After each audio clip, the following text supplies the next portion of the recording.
Berbeda dari tahun-tahun sebelumnya, perayaan hari ulang tahun PSM Makassar pada 2 November dikemas secara sederhana.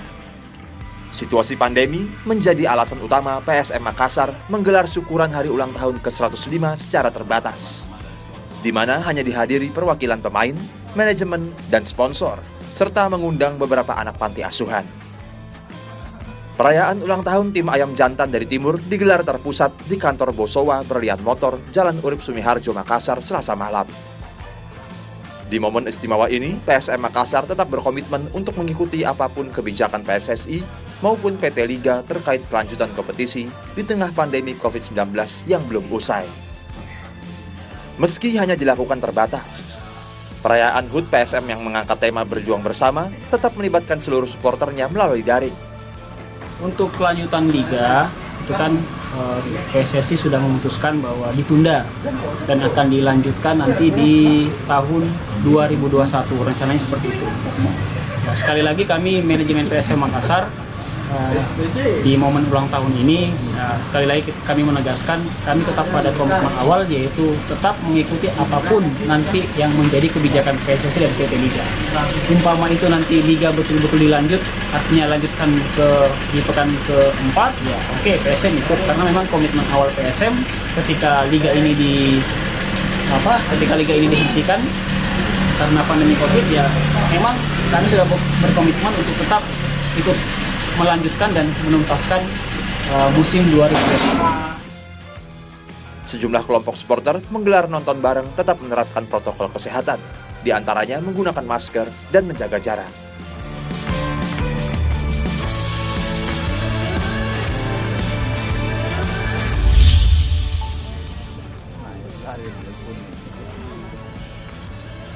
Akibat pandemi COVID-19, Asosiasi Provinsi PSSI Sumatera Selatan meniadakan kompetisi Liga 3 tahun ini.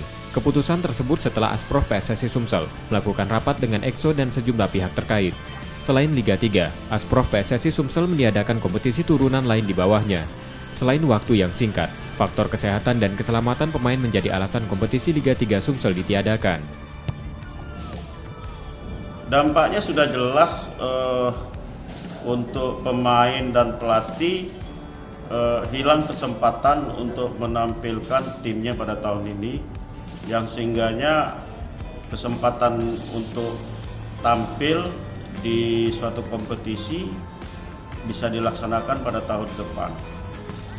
Asprof PSSI Sumsel juga tidak ada rencana menggelar pengganti kompetisi Liga 3.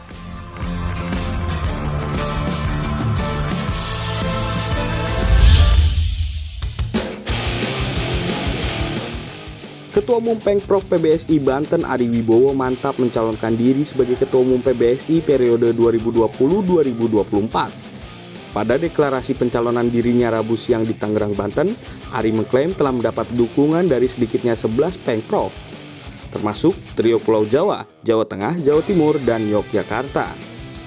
Ari juga sudah menjalin komunikasi dengan Jarum Foundation yang sebelumnya menjatuhkan Muldoko, namun belakangan mundur. Ari yang berprofesi pengusaha perkayuan memiliki program meratakan pembinaan di penjuru Nusantara, terutama di luar Pulau Jawa. Kembali kepada teman-teman daerah, kalau memang mereka menginginkan adanya sebuah perubahan yang mungkin sudah sejak lama, ya kan, mereka inginkan, nah inilah saatnya saya siap hadir. Ari berharap dukungan kepadanya terus bertambah hingga batas akhir penyerahan dokumen pada 26 Oktober.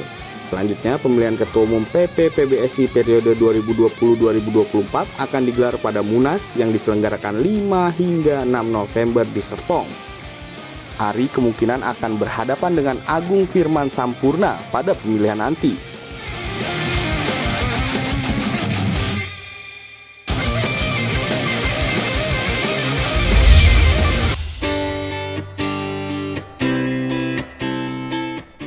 KONI Sumsel berencana mencari orang tua angkat untuk para atletnya akibat pandemi saat ini. Hal ini dilakukan untuk mengurangi masalah finansial dari minimnya anggaran untuk KONI Sumsel saat ini. Anggaran bidang olahraga banyak dipangkas untuk kebutuhan pengeluaran COVID-19.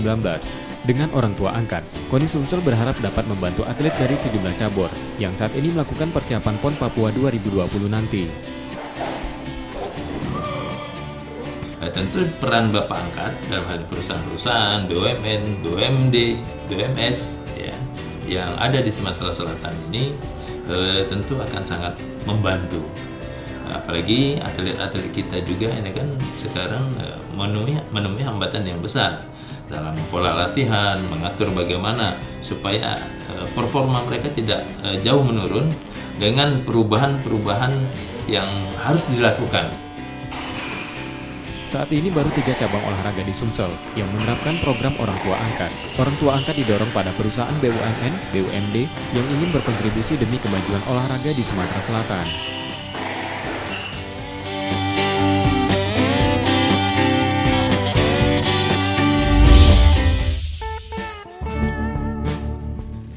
Badan Perlindungan Atlet dan Mantan Atlet Nasional Indonesia (Bappensi) resmi mendeklarasikan diri di Jakarta. Terbentuknya organisasi ini dilandasi rasa kepedulian terhadap kondisi atlet dan mantan atlet nasional di luar lapangan. Seperti diketahui, tidak sedikit atlet atau mantan atlet nasional mengalami kesulitan ekonomi. Apalagi umumnya atlet tidak memiliki kemampuan di bidang lain karena semasa aktif kebanyakan waktu dihabiskan untuk berlatih dan bertanding. Bappensi hadir untuk mencoba menjadi jembatan membantu kesulitan atlet dan mantan atlet. Adapun terbentuknya Bappensi digagas beberapa mantan atlet daerah dan nasional yang memiliki kepedulian terhadap rekan seperjuangannya. Akan bekerja sama, baik itu dengan pemerintah. Kita tahu bahwa pemerintah ini kan programnya banyak. Misal contoh di Departemen Pekerjaan Umum itu ada program perumahan, baik itu bangun baru maupun rehab. Maka bagi atlet-atlet yang kurang beruntung, maka kami minta porsi untuk sebagian kecil untuk diberikan kepada mantan-mantan atlet kita yang memang kurang beruntung hidupnya. Dalam kesempatan ini, Bappensi juga memberikan bantuan kepada keluarga mantan atlet maraton nasional Edwardus Nabunome. Edu yang merupakan peraih 3 emas SEA Games baru saja meninggal dunia dalam usia 52 tahun akibat serangan jantung.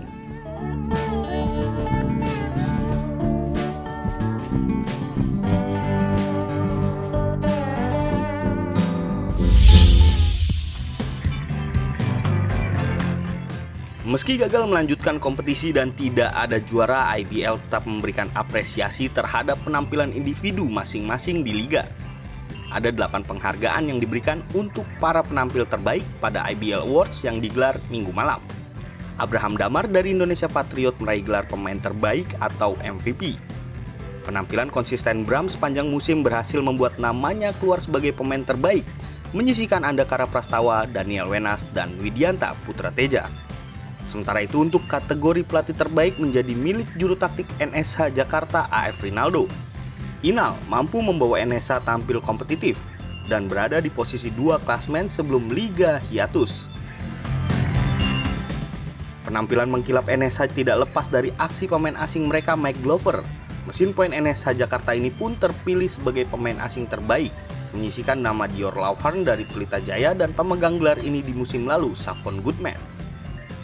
Di sisi lain, meski menjalani musim yang sulit, 2 punggawa Satria Muda Pertamina, Rivaldo Pangestio dan Sandi Ibrahim, berhak atas gelar pendatang baru terbaik dan pemain paling berkembang.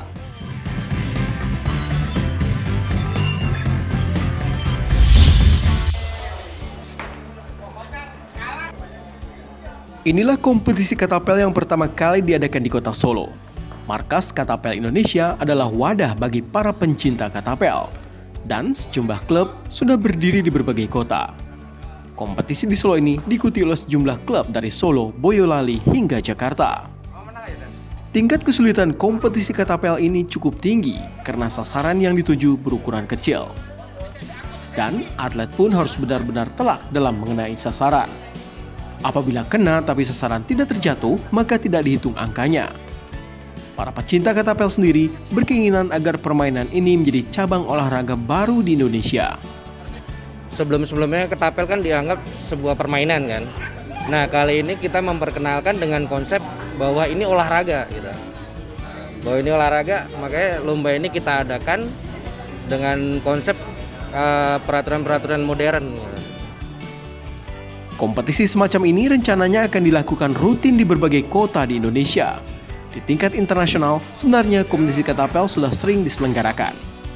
Harapannya di masa mendatang, ketapel akan menjadi cabang olahraga resmi dan dipertandingkan.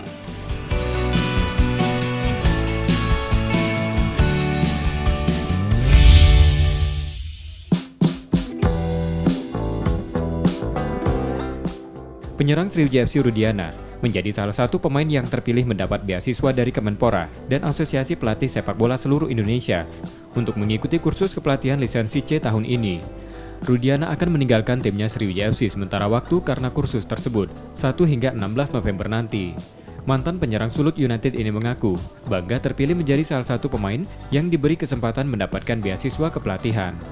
Dengan mengikuti kursus kepelatihan dapat menjadi bekal dirinya. Sebagai pelatih jika sudah berhenti sebagai pesepak bola profesional. Ya itu untuk untuk pegangan saya di waktu nanti ya, waktu depannya, masa depan saya setelah saya tidak main bola lagi. Mungkin kalau ada kesempatan dari sekarang ya kenapa tidak juga kan, biar lebih ini juga lah. Jadi saat nanti saya udah berhenti, udah tidak bisa main bola lagi, badan saya udah nggak mampu untuk main bola, mungkin saya bisa melatih, insya Allah. Selain Rudiana, beberapa pemain lainnya juga mengikuti kursus kepelatihan lisensi C itu. Di antaranya Buah Salosa, Rizky Pora, Siswanto, Tamu Safir, hingga Musim Kipu.